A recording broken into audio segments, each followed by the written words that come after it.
Bonjour, me voilà donc pour une nouvelle vidéo. Je suis vraiment ravie de vous accueillir sur cette chaîne YouTube. Et aujourd'hui, nous allons parler encore une fois du gluten. Donc la dernière vidéo que j'ai postée, j'avais expliqué donc comment j'avais arrêté le gluten et puis aussi comment ça avait singulièrement amélioré ma santé.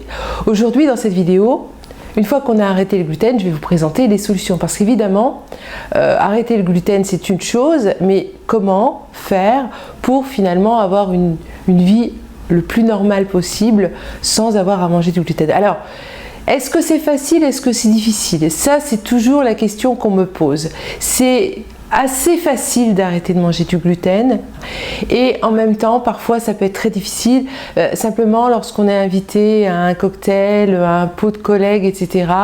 où là c'est rare quand il y ait des choses à manger qui soient sans gluten, mais autrement dans la vie quotidienne, dans la vie de tous les jours, il y a moyen de faire. C'est vrai que la premier obstacle, ça va être le petit déjeuner. Qu'est-ce que je vais manger au petit déjeuner?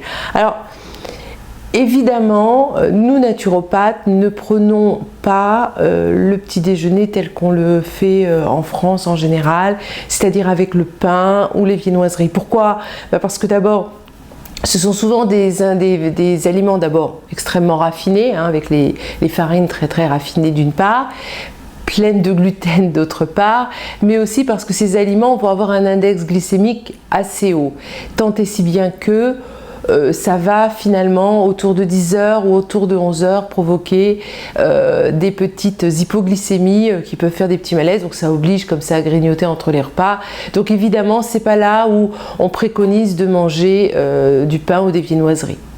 On préconisera plutôt de manger des protéines. Alors qu'est-ce que ça peut être? Ça peut être des œufs tout simplement, ça peut être aussi un reste de viande des repas de la veille, des légumineuses, pourquoi pas comme on fait parfois en Grande-Bretagne, etc. En tout cas, ça peut être aussi un petit peu de fromage, pourquoi pas un yaourt, si on peut manger des produits laitiers, que l'on peut aussi accompagner avec des oléagineux, c'est-à-dire des amandes, des noix, des fruits secs, etc. Où là on va avoir un petit déjeuner beaucoup plus complet, beaucoup plus riche aussi en termes de micronutriments, c'est-à-dire en termes de vitamines et de minéraux, et où finalement on va pouvoir tenir beaucoup plus longtemps et attendre beaucoup plus sereinement, je dirais, le repas du midi. Là encore, il faut le faire petit à petit, et c'est vrai que quand on sent qu'effectivement on est mieux le matin, on tient plus longtemps jusqu'au repas de 12h30 ou 13h, et bien ma foi c'est vrai que on se dit tiens c'est peut-être pas mal. Et puis on peut accompagner évidemment ce petit déjeuner d'un thé, alors plutôt du thé vert parce qu'il va être plus riche en polyphénol. On y reviendra bien sûr sur ce concept de polyphénol longuement dans ces vidéos, mais en tout cas le thé vert est une bonne option. Et puis si on aime vraiment le café, et puis si on n'en boit pas trop dans la journée, on peut aussi démarrer avec un café le matin, ça ne pose pas de problème. Et puis si on aime ni l'un ni l'autre, on peut aussi boire de la tisane ou pourquoi pas un jus de légumes. Alors il faut savoir quand même que le matin, il faut vraiment boire beaucoup. Pourquoi? Parce qu'on est resté toute la nuit en fait en état de jeûne, c'est-à-dire qu'on n'a bien sûr ni mangé ni bu de la nuit, et donc le matin il faut vraiment compenser cette absence d'hydratation en buvant beaucoup. C'est pour ça qu'on préconise le thé ou les tisanes, ou pourquoi pas bien entendu le jus de légumes pour ceux qui ont la chance d'avoir un extracteur et qui aiment se faire un jus de légumes le matin. Et puis pour ceux qui, irréductibles, n'arrivent pas à se passer du pain le matin, on peut choisir le pain donc en magasin bio qui va être sans gluten. Donc il en existe plusieurs. Alors il y en a que moi j'aime beaucoup, souvent ceux qui sont à base de graines de tournesol ou de graines de courge. Moi j'avoue que j'en mange pratiquement plus de ce type de pain là. Et puis pour ceux qui soit n'ont pas accès facilement à un magasin bio, ou parfois dans certains magasins bio on va pas trouver facilement des pains sans gluten frais, on va trouver donc des pains en emballage. Alors là on est dans l'agroalimentaire. Alors il y a plusieurs marques bio qui vont le faire. Je pense à Valpi Bio, voilà. Il y a aussi Céliane qui font ce type de pain. Alors là j'en ai pas ici avec moi, que j'ai goûté. Alors je les trouve un petit peu, alors il n'y a pas beaucoup d'additifs puisqu'on est dans le bio, mais je trouve quand même qu'il faut vraiment les passer un petit peu au grille-pain parce qu'ils sont un petit peu durs, un peu, voilà. Mais après c'est une question de goût aussi, hein, chacun s'y retrouve. Et puis autre solution, alors que j'ai là, alors une solution qui est voilà, donc c'est la marque Char.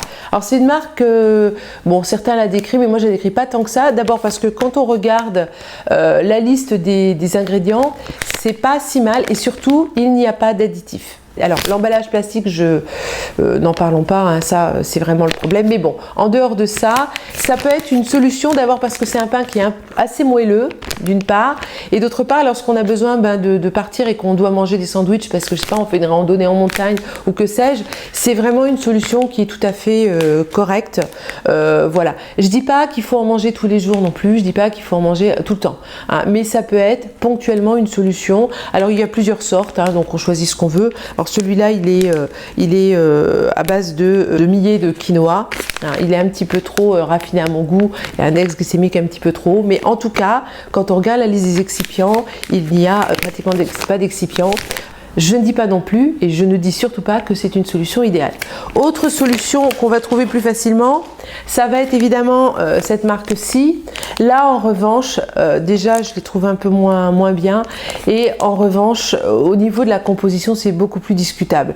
Alors bon, de temps en temps, ça peut être une solution. Mais là encore, il faut vraiment faire attention. Lisez absolument les ingrédients, hein, de ces produits avant de vous décider à en acheter parce que vraiment, des fois, alors bon, c'est peut-être pas la pire, j'en sais rien, mais en tout cas, il y a d'autres marques qui sont encore pires, ça c'est évident. Et donc, il faut vraiment faire attention et vraiment prêter garde avant de consommer et avant d'acheter surtout. Voilà, donc ça c'est pour le pain. Je dis pas que c'est des solutions idéales, hein, bien entendu, mais de temps en temps, ponctuellement, ou quand on a des invités et qu'on n'a pas été acheter du pain avec gluten parce qu'on veut pas être tenté ou que sais-je, eh bien ma foi, ça peut être des solutions qui peuvent être pas mal. Autre problématique, c'est par quoi est-ce que je remplace les pâtes. Alors moi, quand je mangeais du gluten, j'adorais manger des pâtes, j'en mangeais 2 à 3 fois par semaine. J'avoue que j'étais un petit peu accro à ça. Et effectivement, quand j'ai dû arrêter de manger du gluten, j'ai donc dû trouver des solutions. Alors j'en ai essayé plein de sortes de pâtes. Soit elles se délitent à la cuisson, soit elles sont farineuses, elles sont pas bonnes, elles sont... Voilà, bref. Et même avec une sauce tomate, avec beaucoup de sauce tomate, ça passait, mais vraiment moyen. Je rajoutais un peu de fromage râpé, histoire de... Enfin bon, bref, c'était vraiment pas terrible. Et puis, un jour dans un magasin, je suis tombée sur cette marque de pâtes-ci. Voilà, la marque Rivola. Cette marque-ci, donc c'est à base de riz complet, ce qui est bien puisque le riz complet va donc avoir un index glycémique beaucoup plus bas que le riz blanc, le riz raffiné. Et effectivement, lorsqu'on les fait cuire, elles ressemblent quand même diablement à des pâtes normales, je dirais, enfin des pâtes à la farine de blé. Elles se tiennent très très bien à la cuisson. Alors, je trouve moi que al dente, comme on le ferait et comme il faudrait le faire normalement pour des pâtes avec du blé, elles sont vraiment un petit peu dures, elles restent un peu dures. Donc moi j'aime bien les faire cuire un tout petit peu plus, hein, pour qu'elles soient un peu plus moelleuses. Et j'ai déjà fait l'expérience donc avec les enfants qui étaient à l'époque ados, et de pas leur dire que c'était des pâtes sans gluten et de les accommoder donc avec une sauce tomate que j'avais faite moi-même, donc évidemment avec des tomates, des oignons, quelques olives, enfin bref quelque chose d'un peu, puis des herbes, des aromates. Eh bien ils y ont vu que du feu. Donc c'est vraiment, à mon sens, une bonne alternative. Alors il existe donc celle au riz complet et celle avec riz maïs. Moi, je préfère plutôt celle au riz complet, c'est celle que je conseille en tout cas à ma clientèle. Qu'on les trouve en 2 sortes, donc des penne comme ici et puis des fusillés. Il n'y a pas d'autre chose, mais voilà. Donc vous voyez, il y a quand même des solutions qui ne sont pas bien sûr l'idéal, mais qui peuvent sauver. Autre moment de la vie sociale, c'est l'apéritif. Alors, qu'est-ce qu'on peut prendre à l'apéritif pour que ce soit sans gluten? Parce qu'autrement, on va vous sortir effectivement tous les trucs, voilà. Alors, Il y a les cacahuètes, évidemment. Alors les cacahuètes, est-ce que c'est bien, est-ce que c'est pas bien? Grillé, salé, c'est quand même pas génial. Mais bon, allez, admettons que ce soit une fois de temps en temps, alors pourquoi pas.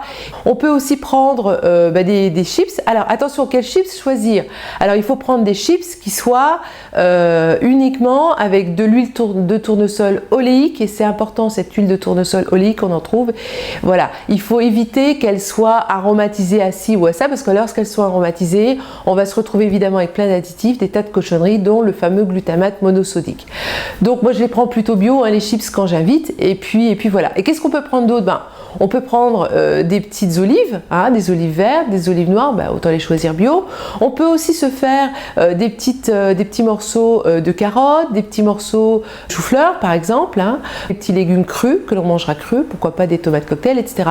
Donc il existe finalement plein de solutions pour l'apéritif qui vont remplacer le gluten, et là il n'y a aucun problème. Donc voilà, vous voyez donc qu'il y a des solutions. C'est pas si compliqué que ça. C'est sûr que ça demande un peu d'organisation, mais finalement on s'en sort plutôt très bien. Dans les prochaines vidéos qui vont suivre, j'essaierai donc de parler du restaurant. Alors là c'est un autre moment pour justement savoir comment faire quand on est au restaurant pour ne pas manger de gluten du tout, pour l'éviter au maximum.